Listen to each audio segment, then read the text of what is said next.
Hi, Peeps. Welcome back to the Planti Pod. I'm Josh. I'm Zohra.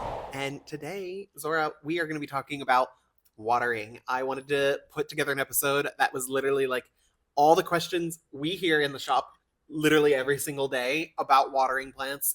The questions we get DM'd all the time because we've had the shop for a year. We've had the online business for like 3 years. And I think these are like the questions that everybody getting into plants and some people who are even plant people are still like, what am I doing here? How do I do this? I have notes here on our very old iPhone that we use in the shop. So if you call us, we are answering you on an iPhone 8. I think it's an 8. It still has a button. Oh, love that. Old school. Yeah. But it was a phone I had, and as a small business, we were looking to save some coin. So we have this. Okay, so question number 1 is, how do I know how much water a plant needs? So Zohra, if I were new and I were getting a plant and I'm like, okay, how much water do I give this plant? What would you say? Yeah, so we did kind of touch on this in the last episode because it played into the fungus gnat thing. It is about how often you water rather than how much you're watering your plant. Reframe the mindset. Right, exactly. Because like we said, like frequency over quantity is when it comes to watering. Something people are like, what if I just get I have a cup and I just that's not going to actually... like carafe that they have on their nightstand and whatever water is there in the morning. I just water my plants with that. I'm like, that's not doing anything. So let's immediately stop that. That is not how this works. Yeah. What do you kind of tell people when you get asked about that? It's less about the quantity and definitely more about the frequency. I think every time you water a plant, it should be a thorough saturating, flushing water. So what that means, and if you've watched any videos we make on Instagram or YouTube or wherever, or if you get emails from us, this is how I'm always talking about it. Your plant should be flushing water out the bottom drainage holes, plural, because you're ideally using a nursery pot inside a cover pot, for at least 10 seconds. And the bigger your pot is, the longer you want that water flushing out the bottom. Mm-hmm. And that's really because your soil, if it's dry, if you let your plant fully dry out between waterings, it's going to be hydrophobic. So it's going to repel that water. So that first few drops you get coming out the bottom, they're kind of just the initial water you put in the plant being like running for the exit door to get out of there. Mm-hmm. They're like, where's that fire exit door, babes? I'm out of here. Fuck this, I'm out of here. Get that fire exit door. I'm off. Gemma Collins. Yes. But either way, they're looking to flush the water out like right away. But you want to saturate the water because think of your soil this way. Your soil is like a reservoir that holds onto water that allows your plant to get a drink whenever it needs between waterings. Where if you just give your plant like this little bit of water because you're like, this kind of matches the pot size, like that should be enough. That's like if I gave you like 200 mils of water and you're like, well, based on the size you are, that should work, right? And you'd be like, for the next hour, yeah, I guess, but I'm gonna need more than that. Where it's like, instead, if I gave you 3 liters of water and I was like, hey, will that last you today? You'd be like, I can definitely make this work. Right. If you hopped in the shower yourself as a human and you just turned it on for a second and you're like, you're not gonna feel like you cleaned yourself. It's not enough. Yeah. It's not enough. It's not enough. Okay, our next question on our very old iPhone here is, what is the best way to water a plant? Zohra, how do you water your plants? So, because I want to compare how I water my plants. I'll tell you. And I have a feeling we're probably doing almost the same thing. Yes, I do, because I now have bought one of those 5-liter things that we have in the shop. Oh, the sprayers? Yes, but even before, when I just had my normal watering can, because it doesn't matter about the vessel, but I would put my nutrient solution in and... What nutrients are you using? Oh, I'm using the growth technology, foliage focus, and root zone. And if I'm watering my succulents, succulent focus and root zone. So I will get my watering can ready, or whatever vessel I'm using. I will get my nursery pots out of their cover pots, pop them in the sink or somewhere that is okay for me to wet it. So shower, sink, bathtub, whatever. And then I will drench them. And then take them out and make sure they're kind of running out.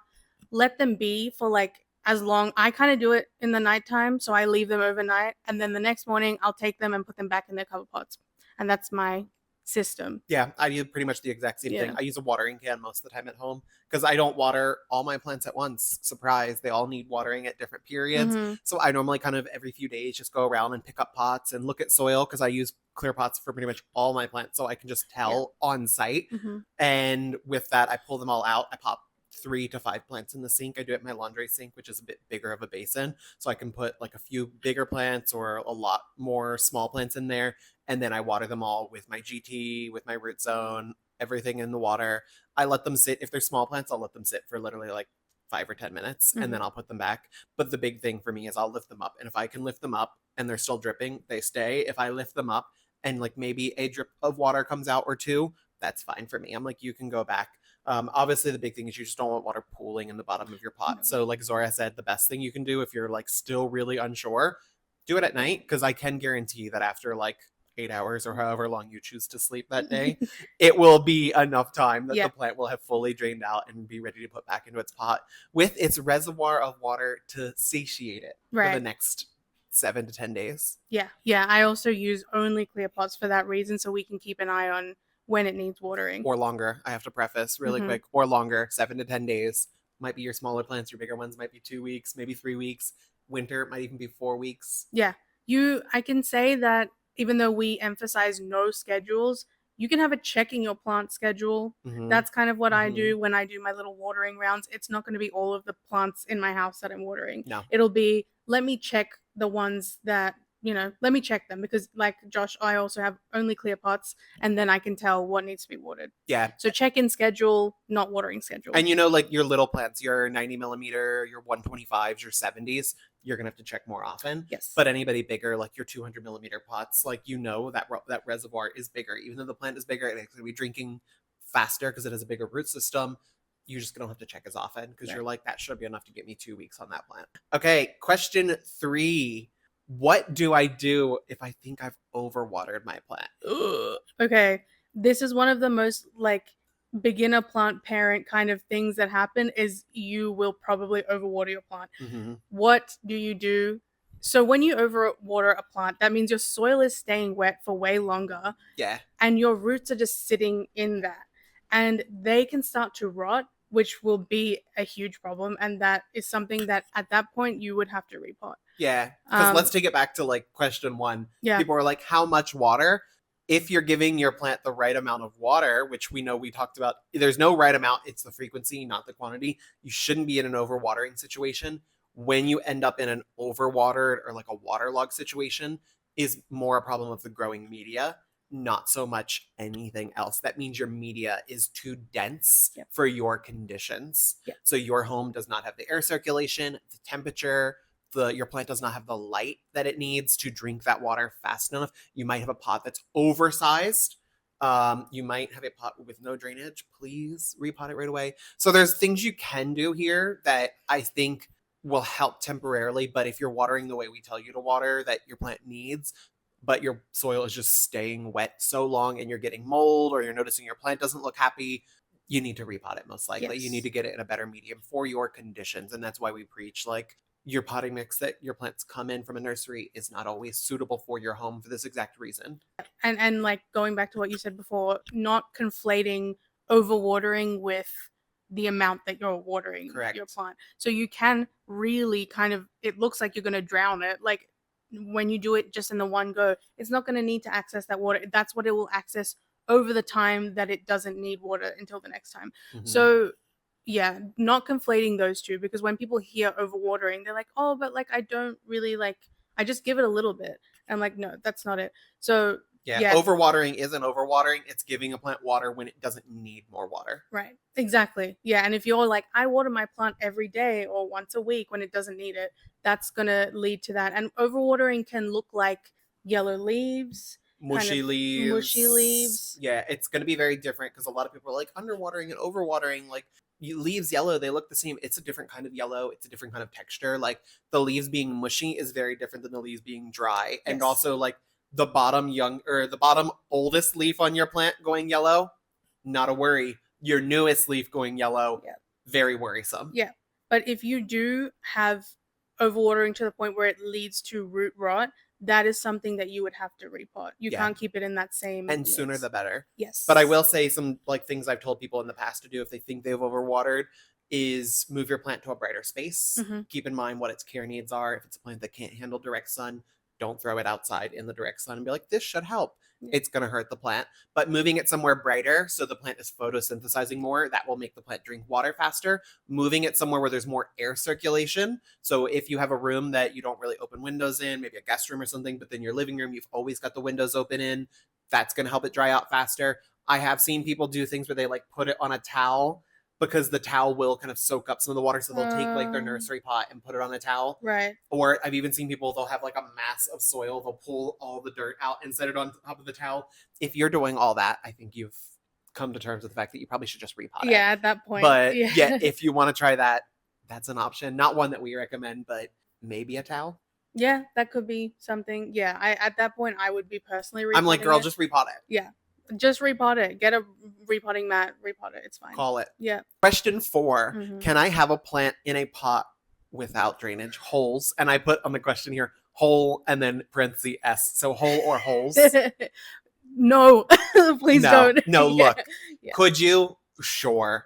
Right. Do I recommend it at all? Absolutely not. Do I think it's the way anybody who's new to plants can handle a plant? No.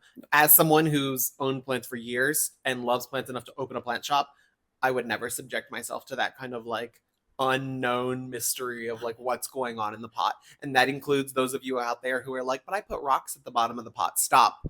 You're creating a smelly, mildewy mess at the bottom of your pot that's swampy and gross. Yeah. So I just think it's unrealistic to know what's happening with your plant. You're just rolling so many dice there where I'm like, I would rather you, as much as I don't like a ceramic pot with a drainage hole, that's at least a step better. You can at least guarantee there is a way for some air and some water to get out. Yeah. But no drainage holes. Yeah. Do you hate your plant? Realistically. Do you want to live? When you have, say you have like a 250 millimeter like peace lily in this big ceramic pot. And I do see this a lot with like big plants. Yeah. And a hole that is that small at the bottom. But like it has a drainage hole. No. Maybe it basically doesn't. Especially if your soil is compacting down there like I think it is. Yeah. No. It's not the right move. I know that like it's easy to fall into that trap because when you first get into plants, you're very visually oriented. So you're going to be looking I want the pretty pot. Yeah, I want these beautiful pots, and you could still have them. Putting them in a nursery pot and then putting them in the cover pot is the way to go because you can monitor everything. Mm-hmm. We're less so fussy with the succulent and like little cacti. Yeah. Small things like that. They will also, it's relative. The drainage hole that they come with is kind of relative to that size because you're not going to be and the root size. They have very small, fine root systems. Yeah. You've probably got them in a mix that's like really gritty and really rocky, so you know it's drying out very fast. Mm-hmm. Where with like your indoor plants, it's like the Wild West. Like who knows what's going on in there? Yeah, you got to keep an eye on that. Some of them have corms, little bulbs. You wanna see what's going on. Yeah, and even like because we repot our larger plants a lot of times still into black pots just because we don't have clear pots over a certain size. I would rather you do that 100% still over a pot without drainage. Yeah, the amount of times we've been doing a repot and then it's in like a ceramic pot or something like that, or any pot without drainage, we take out the soil and there's still like half of the soil at the bottom because the roots weren't even able to actually like get or the roots. My favorite is when the roots are shaped like the pot. Like the plant has been like trying to find a way out and it's just like spinning around. Monsteras do not. The amount of pots people have brought in for us to repot with a plant or the monstera directly in the pot that I have to smash because I'm like, I cannot get your plant out of this pot without breaking the pot. Do you accept the terms and conditions here? I would just say like, just do the nursery pot inside it. It's just going to make your life easier for both picking your plant up and taking it to the tap or the shower or wherever to water it. But save your pot. Get a nice, pretty cover pot. Well, peeps, that's it. I feel like hopefully we gave you some insights here into some basic watering questions that you probably have and maybe have not asked. But if you have any other questions, leave them in the comments if you're here on YouTube.